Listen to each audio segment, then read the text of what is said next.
നമസ്കാരം, ഞാൻ ഡോക്ടർ വിദ്യ വിമൽ. ഇന്ന് കുഞ്ഞുങ്ങളുടെ വിഷയത്തിൽ ഒരു പ്രധാനപ്പെട്ട കാര്യം അമ്മമാരെ അറിയിക്കണമെന്ന് കരുതിയാണ് ഈ വീഡിയോ ചെയ്യുന്നത്. കുറച്ച് ദിവസം മുമ്പ് എന്നെ കാണാൻ ഒരു കുഞ്ഞിൻ്റെ അമ്മ വന്നു. കുഞ്ഞിന് 1.5 വയസ്സേ ഉള്ളൂ.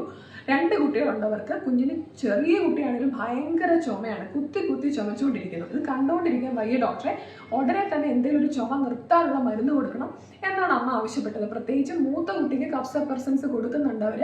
അപ്പോൾ ആ സിറപ്പ് ഈ കുഞ്ഞിന് കൊടുത്താൽ എന്താണെന്ന് അമ്മ ചോദിച്ചത്. അപ്പോൾ ഞാൻ പറഞ്ഞു അത് ചെയ്യാൻ പാടില്ല എന്ന് പറഞ്ഞപ്പോൾ കണ്ടുകൊണ്ടിരിക്കാൻ പറ്റില്ല എന്നാണ് അമ്മയുടെ ടെൻഷൻ. അപ്പോൾ ഈ പറയുന്ന കാര്യം എല്ലാവരും ഒന്ന് ശ്രദ്ധിക്കുക. കുഞ്ഞു വാവകൾക്ക്, പ്രത്യേകിച്ചും 4 വയസ്സിൽ താഴെ പ്രായമുള്ള കുട്ടികൾക്ക് നമുക്ക് കഫ് സപ്രസൻസ് എടുത്ത് കൊടുക്കുന്നത് സേഫ് അല്ല.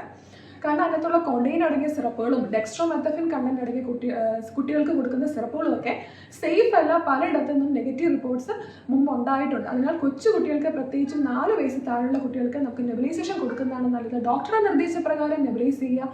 ചുമ സാവകാശം സമയമെടുത്ത് കുറയും. അതിന് ഭയം വേണ്ട. അനാവശ്യമായിട്ട് കൊച്ചു കുട്ടികൾക്ക് കഫ് സപ്രസൻസ് കൊടുക്കുന്നത് ശരിയായ രീതിയല്ല.